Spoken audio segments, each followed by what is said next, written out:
Sadaqallahu alaihi wasallam. Wa qala Nabi sallallahu alaihi wasallam la yanju ahadukum bi amalihi wa la ana illa yataghammadani Allah bi rahmatihi. Yang saya hormati Bapak Ketua Umum DKM Masjid Jami' Al-Huda beserta seluruh jajaran pengurusnya, mudah-mudahan Allah muliakan. Yang saya hormati pula para asatidz yang hadir pada kesempatan kali ini, mudah-mudahan Allah selalu senantiasa memuliakan.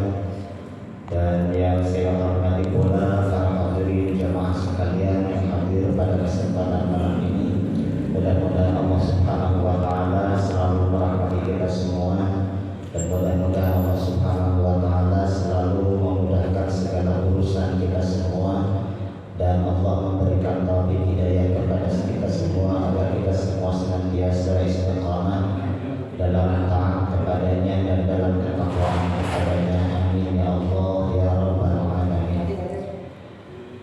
Untuk bahasan kali ini adalah bait berikutnya. Kitabnya dibagikan enggak? Mudah-mudahan tenang saja ya mungkin ya. Kita akan membahas mengenai sifat Allah, melanjutkan bahasan kita yang kemarin mengenai sifat Allah Subhanahu wa taala. Kalau dalam kitab ini halaman 7 jajaran kedua kalau yang membawa kitabnya, kalau yang tidak apa-apa. Hayyul muridun qadirun ala walahul baqa was-sam'u wal kalam kalamu kawasfihil qadimi lam yuhdithil masnu'alil karim. Kita akan membahas sifat-sifat Allah berikutnya, yakni Allah itu maha hayyun, Allah itu maha hidup, sekaligus maha menghidupkan. Kita semua hidup dihidupkan oleh Allah, dan mati pun dimatikan oleh Allah. Kemudian halaman 7 ya Pak, halaman 7 jajaran kedua kalau di kitab yang Bapak pegang masing-masing ini, halaman ke-7 jajaran kedua.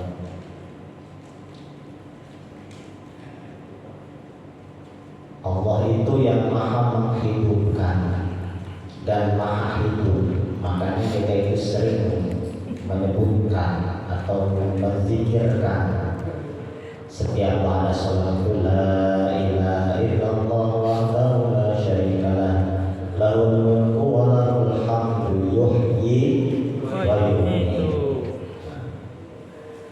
Makanya di situ disebutkan di diri itu yuhyi wa yumiitu. Allah lah yang maha menghidupkan dan yang maha mematikan. Lahul hamdu yuhyi wa yumiitu. Itu zikir bagus sekali itu. Jadi sebelum mengucap kata yuhyi wa yumiitu, di dalam zikir itu diceritakan terlebih dahulu la ilaha illallah wahdahu la syarikalah lahul mulku wa lahul hamdu. Diceritakan terlebih dahulu lahul mulku wa lahul hamdu, miliknya lah segala kerajaan dan miliknya lah segala puji.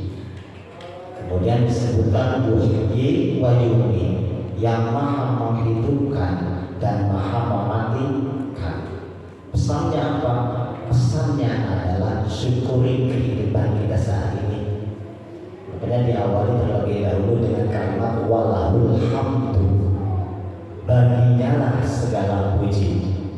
Sebab di dalam surah Al-Baqarah itu disebutkan begini, walladzi ansha'akum wa ja'ala lakumus sam'a wal absara wal afida qalilan ma tashkurun. Ingatlah, Allah lah yang menghidupkan kalian semua dan memberikan kepada kalian semua pendengaran dan penglihatan, tetapi sayang sekali qalilan ma tashkurun, sangat sedikit sekali dari kalian yang bersyukur. Makanya hidup itu adalah nikmat paling inti. Sebab kalau kita tidak diberikan hidup oleh Allah Subhanahu wa taala, kita semua mati. Makanya syukurilah kehidupan ini. Sebab hidup ini adalah nikmat yang paling besar, nikmat yang lebih sering disebutkan oleh Allah di dalam Al-Quran, agar manusia itu ingat kepada nikmatnya. Penciptaan, kehidupan itu nikmat yang paling pokok, yang seringkali manusia itu jarang mensyukurinya. Padahal itu nikmat pokok. Bisa hidup susah untuk bersyukur, tapi kalau dapat uang banyak baru bisa bersyukur. Kan aneh. Padahal logikanya, kalau seandainya Bapak misalkan ada yang ngasih uang 1 miliar, tapi dengan satu syarat, besok Bapak mati, mau diterima atau tidak? Tidak. Berarti lebih berharga mana? Hidup atau uang 1 miliar? Hidup. Makanya sama Allah itu disebutkan berkali-kali, nikmat hidup itu disebutkan berkali-kali dalam Al-Quran. Supaya apa? Supaya manusia sadar bahwa kita bisa hidup ini itu sudah nikmat yang paling besar. Belum lagi nikmat yang lain, bisa melihat, bisa mendengar, bisa apa lagi? Kita bisa berjalan, tangan kita bisa bergerak. Sudah berapa tahun kita menikmati fasilitas itu? Makanya huwallazi yuhyi wa yumiit. Allah lah yang menghidupkan dan yang mematikan. Bersyukurlah atas nikmat hidup tersebut. Kemudian sifat Allah itu adalah Muridun Qadirun Alamu, yakni Allah itu maha menghendaki. Maha menghendaki yang kehendaknya itu tidak terbatas oleh apapun, tidak terpaksa oleh apapun atau oleh siapapun. Yaf'alullahu ma yasha. Allah itu menghendaki dan menciptakan segala sesuatunya sesuai dengan kehendaknya. Kemudian Allah itu pun qadirun alamu, maha kuasa dan maha mengetahui, yang pengetahuannya mencakup segala sesuatu, tidak ada yang luput dari pengetahuan Gusti Allah. Sepandai apapun kita menyembunyikan rahasia, Allah tetap mengetahuinya. Sepandai apapun kita menyimpan keburukan dalam hati, Allah tetap mengetahuinya. Kemudian lahul baqa wa sa'u wa kalamu. Allah pun maha baqa. Arti maha baqa itu adalah dia tidak akan pernah berakhir, tidak akan ada akhirnya. Dia maha abadi. Makanya dalam Al-Quran itu wal awwal wal akhir, dialah yang awal, dialah yang terakhir. Maksudnya adalah Allah tidak ada awalnya dan tidak ada akhirnya. Segala sesuatu akan rusak, segala sesuatu akan binasa kecuali Allah Subhanahu wa ta'ala. Makanya nanti di hari kiamat itu, ketika seluruh makhluk sudah binasa, jadi ketika itu setelah tiupan sangkakala yang kedua, jadi tiupan sangkakala itu ada 3 kali tiupan. Jadi tiupan pertama itu untuk mengejutkan atau lil fasai, untuk mengejutkan semua manusia. Makanya masyhur ketika terjadi kiamat itu bumi dihancurkan, manusia-manusia itu pada kaget. Bahkan wa taqulu kullu dzati hamlin hamlaha wa taran nasa sukara wa ma hum bisukara walakin adzaballahi syadid. Bahkan orang yang hamil tiba-tiba saja langsung melahirkan pada saat itu. Kemudian orang-orang yang waras pada seperti orang kita. Saking dahsyatnya peristiwa yaumul kiamat, hari kiamat pada saat itu.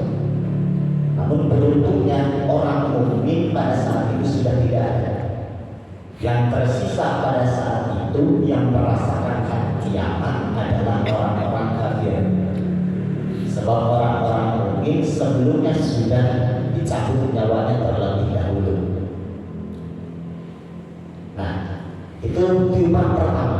Tiupan pertama itu untuk mewujudkan manusia. Makanya dihancurkan buminya, dicabut gunung-gunungnya, dibinasakan seluruh yang ada di muka bumi. Makanya orang-orang pada terkejut melihat peristiwa ini. Kemudian ditiuplah pada tiupan kedua, yakni untuk membinasakan seluruh makhluk, termasuk di dalamnya manusia. Manusia seluruhnya dibinasakan, ditiadakan, dimatikan oleh Allah Subhanahu wa Ta'ala. Bahkan setelah seluruh manusia mati dan seluruh para malaikat pun mati, tersisa satu malaikat, yakni malakul maut, yakni malaikat Israil. Tersisa satu orang. Allah bertanya pada malaikat Israil, sudahkah semua makhluk ini mati? Sudah ya Allah, tinggal engkau saja. Dia tidak sadar bahwa dia sendiri belum mati. Lah, engkau kan makhluk, engkau pun harus mati. Sebab kullu syai'in halikun illa wajhah.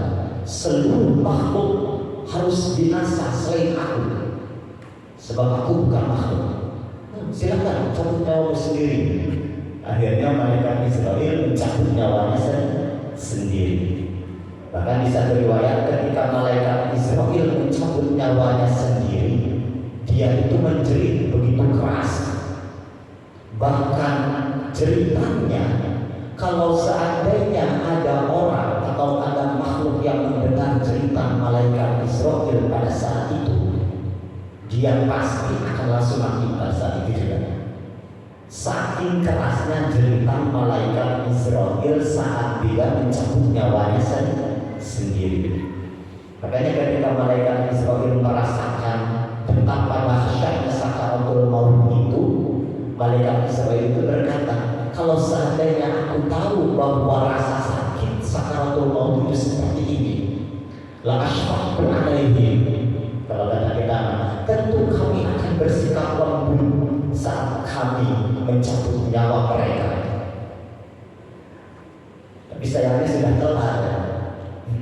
Mudah-mudahan malaikat Israil itu juga ngaji. Mudah-mudahan. Itu perkataan malaikat Israil.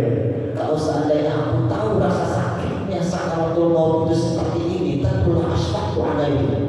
Tentu saya akan bersikap lembut kepada mereka saat aku mencabut nyawa mereka.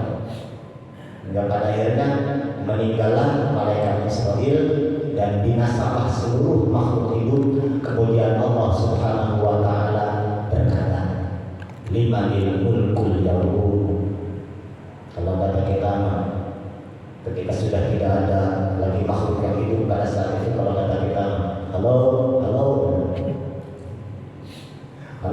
limanil mulkul yawm. Dari siapa kerajaan pada saat ini? Dari siapa? Ya tidak ada yang menjawab. Tidak ada yang menjawab sebab semuanya sudah binasa. Kemudian dijawab langsung oleh Allah sendiri, Illahil wahidil qahhar.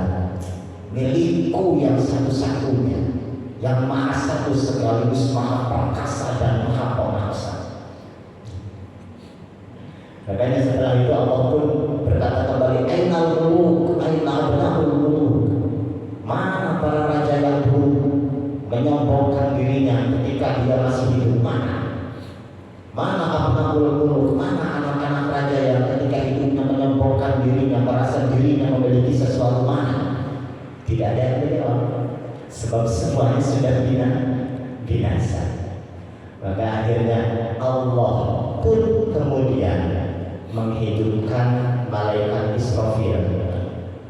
Jadi malaikat Israfil itu setelah tiupan yang kedua, beliau binasa terlebih dahulu, meninggal terlebih dahulu, baru kemudian Allah menghidupkannya kembali malaikat Israfil. Dan kemudian Allah memerintahkan langit untuk menurunkan hujan, yang hujannya itu serupa dengan air mani laki-laki, dan hujan tersebut terjadi selama 40 hari. Barulah setelah itu malaikat Israfil diperintahkan oleh Allah Subhanahu wa Ta'ala untuk meniupkan sangkakala yang ketiga kalinya. Tujuannya apa? Untuk membangkitkan kembali makhluk-makhluk yang telah binasa itu, manusia-manusia yang telah binasa, untuk dibangkitkan kembali. Barulah di sana dibangkitkan kembali para manusia, dan yang pertama kali dibangkitkan adalah Nabi Muhammad Sallallahu Alaihi Wasallam. Makanya Allah lah yang maha kuasa, Allah lah yang maha baqo, yang maha abadi, yang abadi tiada akhirnya, hidupnya tidak akan pernah berakhir. La ta'khudhuhu sinatun wa la naum. Jangankan mati, Tuhan itu juga tidak pernah tidur. Tidur pun tidak pernah. Jangankan tidur, nudutan itu apa bahasa Indonesia-nya? Ngantuk pun tidak pernah. Ngantuk pun tidak pernah. Apalagi tidur, apalagi mati. Wasa'u wal kalamu. Allah juga maha mendengar segala sesuatu yang ada. Dan Allah juga wal kalamu, maha berkalam, maha berfirman. Di mana firman-Nya Allah atau kalamullah itu tidaklah sama dengan kalam makhluk-makhluknya. Sekali lagi, kalamullah itu tidaklah sama dengan kalam makhluk-makhluknya. Jadi jangan dibayangkan kalau kalamullah itu ada suaranya, atau ada bahasanya, atau ada kata-katanya. Yang tahu tentang kalamullah ya Allah sendiri, dan beberapa nabi yang dibukakan hijab oleh Allah untuk mengerti pada kalamullah. Di antaranya siapa? Nabi Musa alaihi salam. Nabi Musa alaihi salam itu makanya diberi gelar Kalimullah, orang yang pernah bercakap-cakap dengan Allah. Tapi jangan dibayangkan Allah bercakap dengan Nabi Musa itu pada saat itu menggunakan bahasa apa. Jangan dibayangkan. Makanya Syekh Ahmad dalam syarahnya itu, dalam syarah kitab ini, kitab Sofatul Sifat ini, yakni kitab Mawahibus Shomar itu menyatakan begini: ketika Allah berkalam dengan manusia, Allah itu berkalam dengan kalamnya yang qadim. Maksud kalamnya yang qadim itu apa? Dengan firman-Nya yang tanpa suara, tanpa kata, tanpa bahasa. Tetapi Nabi Musa alaihi salam dibukakan hijab oleh Allah Subhanahu wa Ta'ala untuk mengerti terhadap kalam itu. Jelas? Sekali lagi ya. Allah itu ketika bercakap dengan Nabi Musa alaihi salam, jangan pernah dibayangkan bercakapnya dengan bahasa seperti bahasa manusia atau bahasa makhluk-makhluk yang lainnya. Tetapi Allah berkalam dengan Nabi Musa itu dengan kalamuhu yang qadim, kalamnya yang qadim, yang laisa kamitslihi syai'un, tidak bersuara, tidak beraksara, tidak berhuruf, tidak berbahasa. Tetapi Nabi Musa diberikan atau dibukakan hijab oleh Allah untuk mengerti kalamullah tersebut. Jelas? Nah, itulah penafsiran mengenai bagaimana Allah berkalam dengan Nabi Musa alaihi salam. Makanya hakikat kalamullah itu ya tidak ada suara, tidak ada huruf. Sebab yang ada suara dan ada huruf itu kalamul makhluk. Suara, huruf itu sesuatu yang baru, sesuatu yang diciptakan oleh Allah. Makanya itu disebutnya sebagai makhluk. Tetapi meski demikian, Allah Subhanahu wa Ta'ala Maha Bijaksana.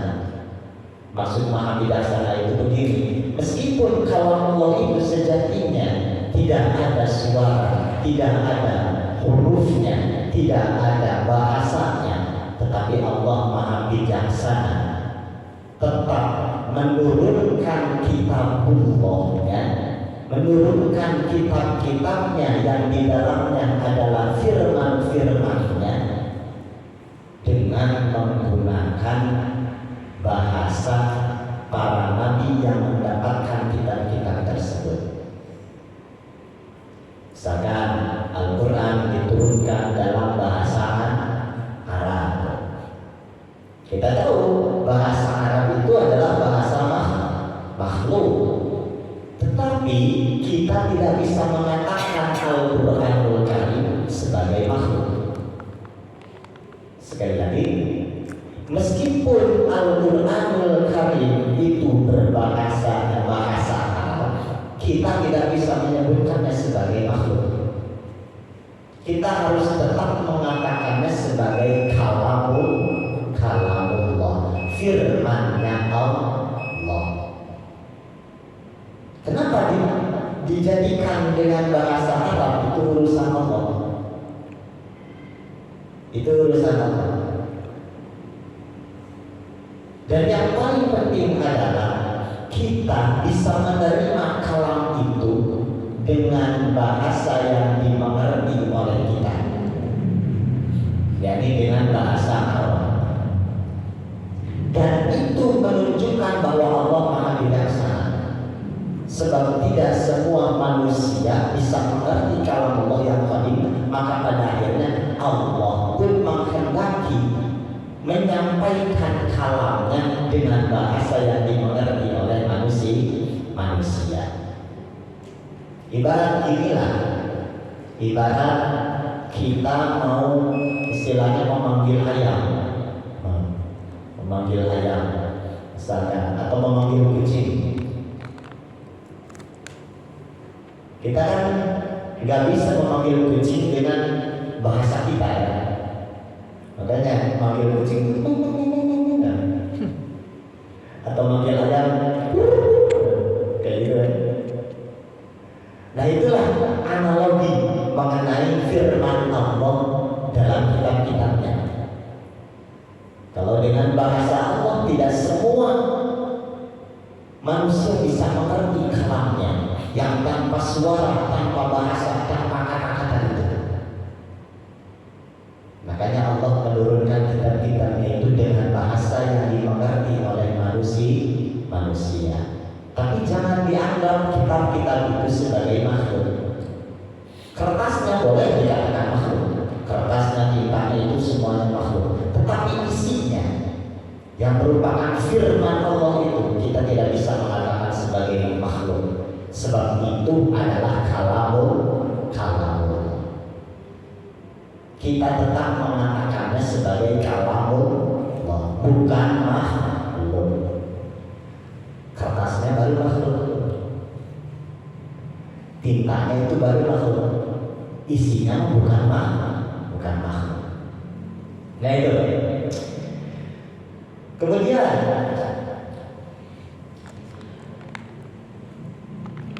kitab-kitab Allah itu dalam beberapa riwayat itu ada berjumlah 104. Jadi kitab-kitab Allah yang diturunkan kepada manusia itu semuanya jumlahnya itu ada 104 kitab. Tapi perinciannya berbeda-beda dan bahasanya juga berbeda-beda.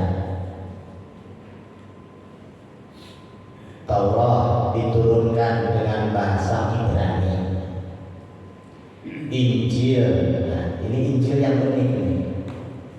Maksud unik selama ini kita menganggap bahwa Injil itu diturunkan sama seperti halnya Taurat dengan bahasa Ibrani.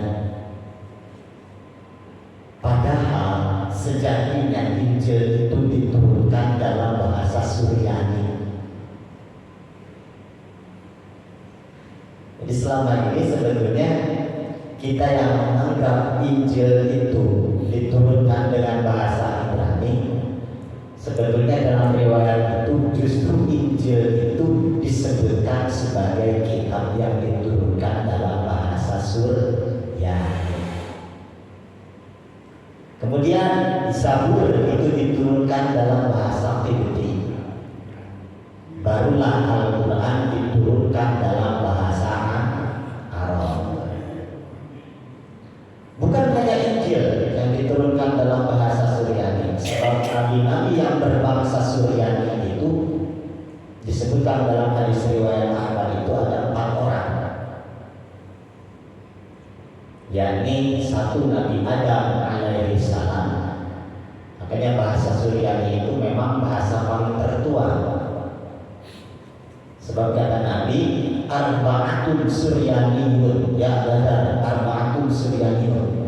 Nabi pernah mengucapkan kepada Abu Dzar, wahai Abu Dzar, ada 4 nabi dari bangsa Suryani.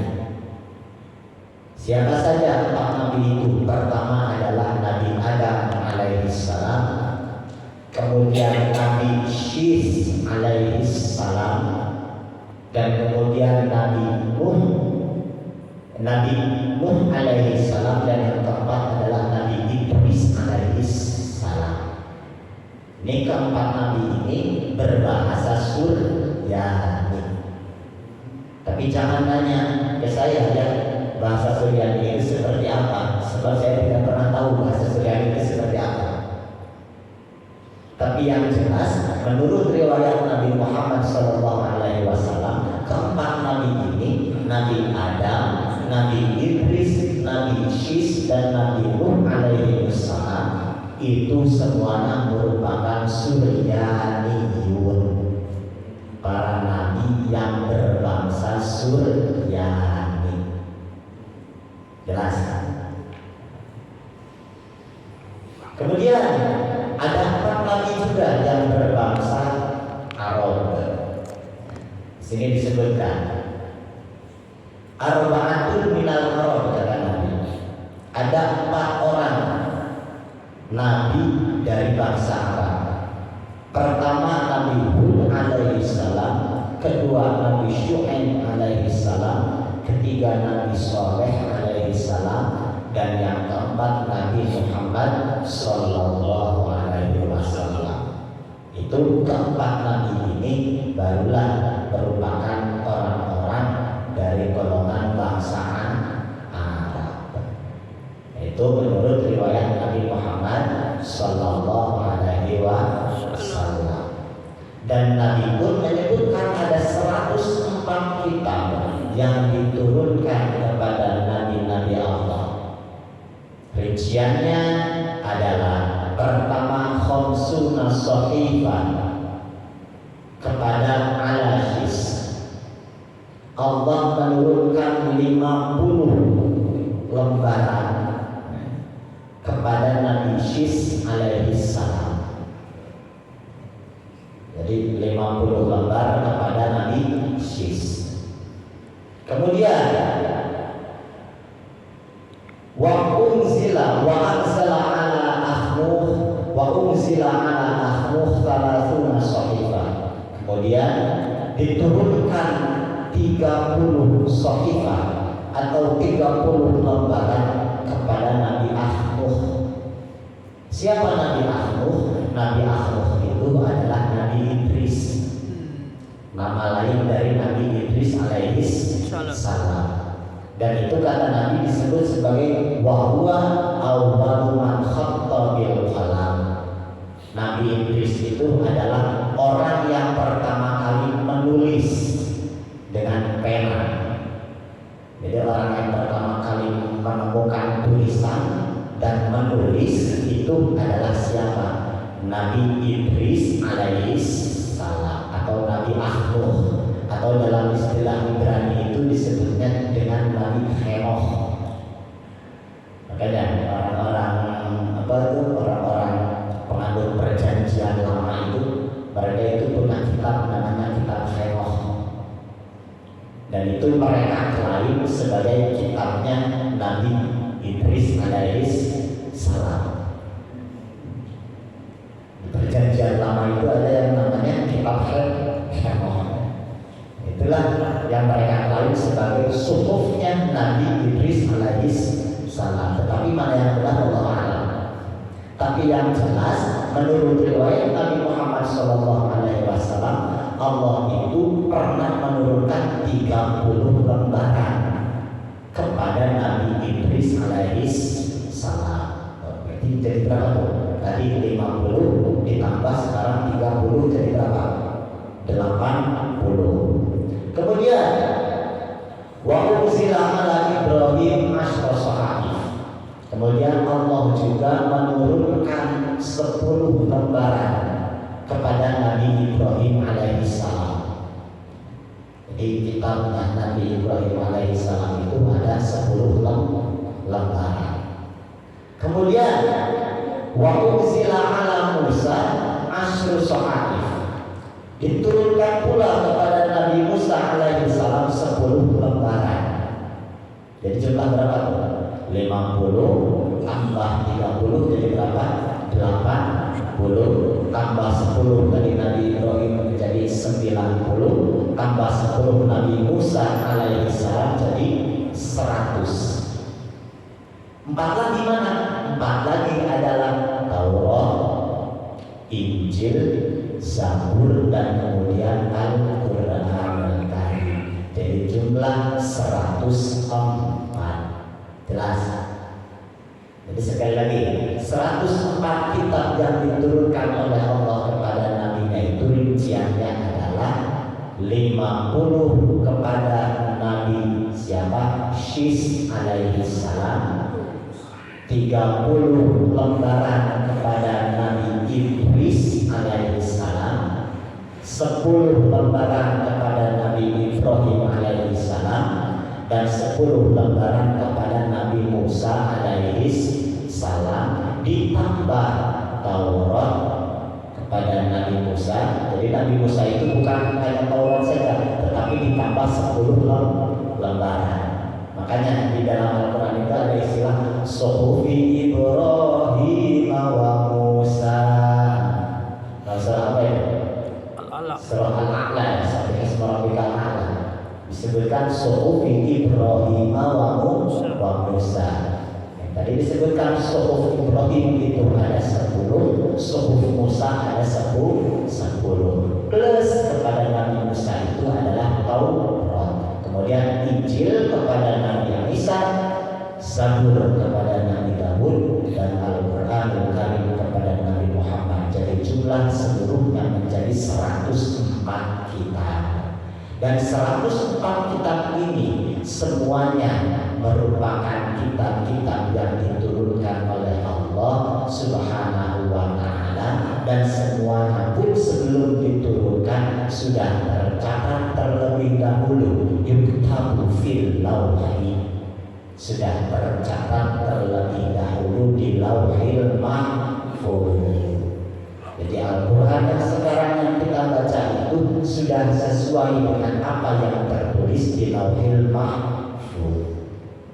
Dan makanya kita Al-Quran itu tidak akan pernah berubah ila yaumil qiyamah, sebab Allah sudah berjanji akan menjaganya, merawatnya. Jelas? Jadi sekali lagi kita tidak bisa mengatakan Al-Quran sebagai makhluk, sebab itu adalah kalamullah.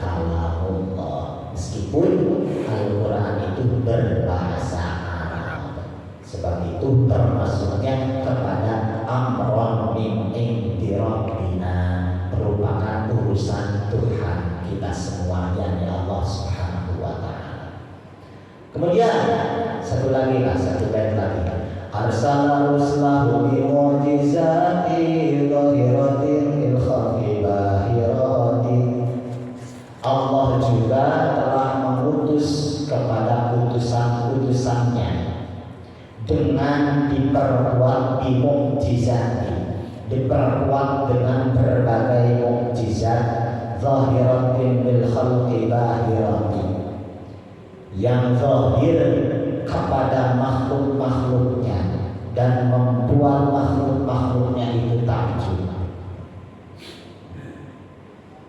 Jadi para utusan Allah itu memang diperkuat seluruhnya dengan mukjizat-mukjizatnya masing-masing.